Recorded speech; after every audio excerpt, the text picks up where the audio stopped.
This is the story of Sean and Trisha, but it's not only their story, it's also a story about choices. There are the easy ones, such as falling in love, but there are the hard ones, like letting the one you love go. One thing holds true though, only we can make these choices. This is a love story, but not all love stories have happy endings. It's been a year since they first met in the hospital. Strangers by the staircase. She couldn't help but check up on him. He was awkward, but it was okay.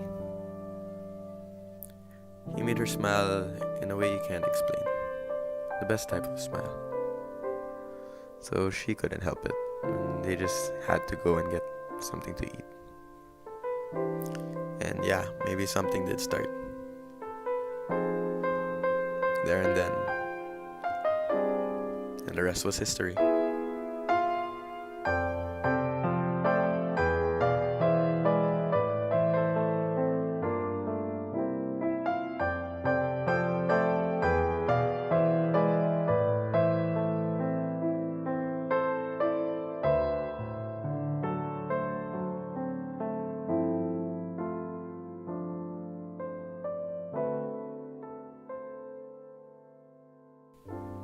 And before they knew it, it's been a year and they were happy. At least that's what Trisha thought. And now she's all alone in the staircase.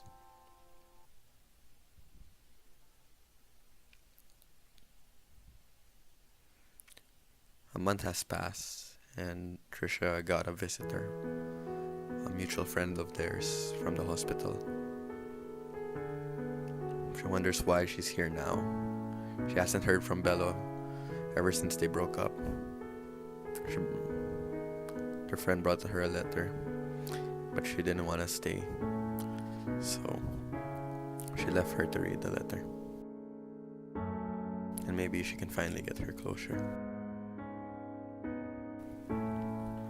My dearest Trisha, before I met you, my life was routine for as long as I could remember.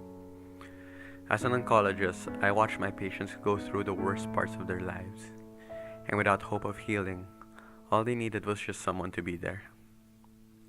Most days, that someone would be me. But I'd be lying if I said that didn't take a toll on me. And about a year ago, things changed, and suddenly I was the patient. I brushed it off and I thought it was just from overworking. But it wasn't that. It was far worse than that. Some tests were done and I thought I would be fine soon. But no, I was dead wrong. I had cancer and it didn't look good. Ironic, right? Like, I was supposed to be the one to cure others, but I wasn't even sure if I could cure myself. But there was one thing I was sure of. Is that I didn't want to go chemotherapy. I knew what the chemo would do. I didn't want people to pity me. I've seen exactly what the treatment did to my patients and what it would eventually do to me. And I knew that it would be useless because there was no point to it. I was gonna die soon.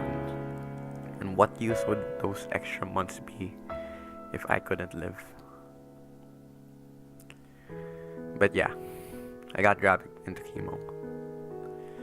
And it turned out much worse than I expected. So then and there I chose to stop undergoing treatment. It wasn't worth it. It was my choice and I knew what I was doing. And then you came into my life. You remember that? Where for no good reason you stopped to check on me in that staircase. You were really something, you know that? I was so awkward, but you still took me.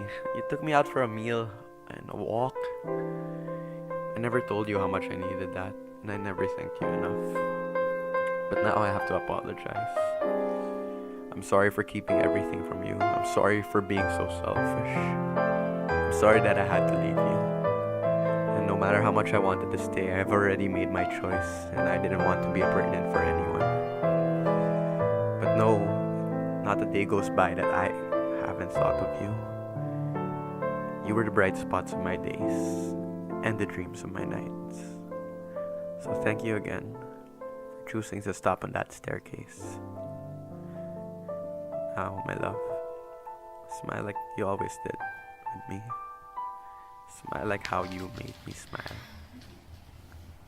Till we meet again. Ironic, right? That only in the eclipse of my life did I truly live.